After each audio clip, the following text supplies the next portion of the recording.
अकोला जिल्ह्यातल्या मूर्तिजापूर तालुक्यातील कंझरा येथील निवृत्त पोलीस अधिकारी दिलीप नागोलकर आणि त्यांचे कृषी पदवीधर पुत्र मंगेश नागोलकर यांनी अवघ्या 1.5 एकरात टरबूज लागवड करून 5.5 लाख रुपयांचे निव्वळ उत्पन्न मिळवत शेतीत यशाची नवी दिशा दाखवली आहे. मूर्तिजापूर तालुक्यात पारंपरिक पिकांना पर्याय म्हणून फळबाग शेतीकडे शेतकऱ्यांचा कल वाढताना दिसत आहे.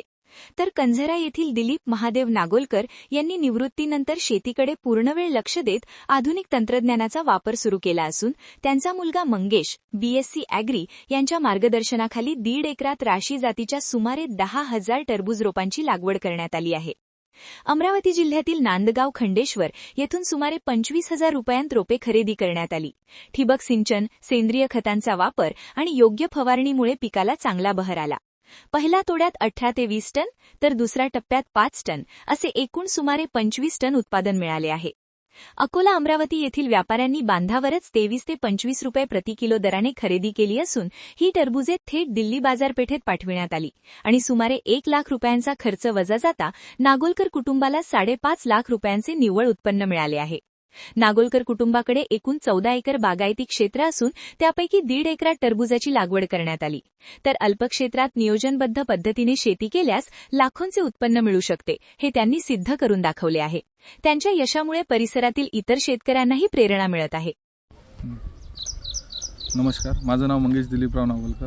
माझा पत्ता कंझरा, तालुका मूर्तिजापूर, जिल्हा अकोला. माझं शिक्षण BSc ॲग्रिकल्चर सातारावरनं कंप्लीट झालेलं आहे. माझे वडील पोलीसमध्ये ASI या पदावर कार्यरत होते. आता ते सेवानिवृत्त झालेले आहेत. आमचा मूळ व्यवसाय हा शेती असल्यामुळे मी नोकरी न बघता शेतीकडेच माझा कल ठेवलेला आहे आणि प्लस मी बिझनेसमध्ये पण काम करतो. जागेश्वर कृषी सेवा केंद्र माझं दुकान आहे. मी आमच्याच गावामध्ये कृषी केंद्र चालवतो. प्लस फळबागामध्ये जास्त उत्पन्न असल्यामुळे मी फळबाग लागवड केली. तसंच टरबूज हे पीक मला घ्यायचं होतं. मागच्या वर्षी पण आम्ही हे पीक घेतलेलं, पण तेव्हा मार्केट व्यवस्थित नसल्यामुळे आम्हाला व्यवस्थित रेट भेटला नव्हता. यावेळेस नामांकित कंपनीचं रोपं आम्ही इथे लागवड केलेली आहे आणि व्यवस्थित एक चांगलं उत्पन्न आता आम्हाला मिळालं आहे. मार्केटमध्ये 23 रुपये असा दर आम्हाला मिळालेला आहे आणि आतापर्यंत आम्ही आजच कटिंग झालेली आहे या प्लॉटची. अजूनही कटिंग पुढे चालूच आहे याच्यामध्ये आणि याच्यामध्ये आत्ता जवळपास आम्हाला 20 टन इतका माल सध्या निघालेला आहे आणि पुढे पण आणखी याचा माल निघणार आहे. 2 ते 3 दिवसानंतर सेकंड क्लासचा जो माल निघणार आहे तो जवळपास 3 ते 4 टन निघेल आणि जवळपास याच्यातनं आम्हाला जवळपास 20 टन आत्तापर्यंत माल निघालेला आहे आणि आणखी याच्यामध्ये 4 ते 5 दिवसानंतर सेकंड क्लासमध्ये 4 ते 5 टन आणखी माल निघणार आहे. यामध्ये पण आम्हाला चांगला मार्केट मिळालेला आहे. नवीन पिढीला एवढंच सांगू इच्छितो की आज मी इथे 5 ते 6 लाखाचं जवळपास उत्पन्न घेतलेलं आहे.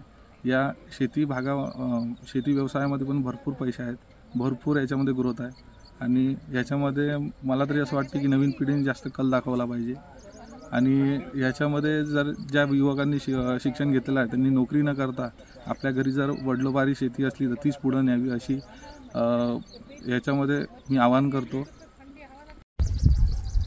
माझे नाव दिलीप महादेवराव नागोलकर, राहणार कंझरा, तालुका मूर्तिजापूर, जिल्हा अकोला. मी वयाच्या 26व्या वर्षी पोलीस खात्यात लागून देशाची पोलीस खात्यात 32 वर्ष सेवा देऊन ASI म्हणून रिटायर झालो. ASI म्हणून रिटायर झाल्यावर माझ्या नोकरीपूर्वी असलेल्या शेतीत मी आज रोजी उत्पन्न घेत आहे. वेगवेगळ्या प्रकारचे उत्पन्न घेत आहे.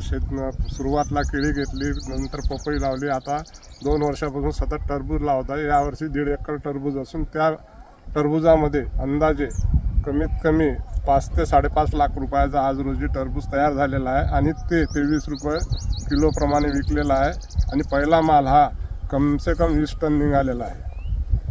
अशा प्रकारची मी आज शेती करीत आहोत. त्याच पोलीस खात्यामध्ये राहून मी माझी मुलगी एक MS केली, दुसरी आर्किटेक्ट केली, तिसरा पोरगा BSc ॲग्री करून तो सध्या नोकरी न करू देता त्याला मी शेती सांभाळायचं सांगितलेलं आहे व तसेच कृषी केंद्रसुद्धा त्याला टाकून दिलेलं आहे.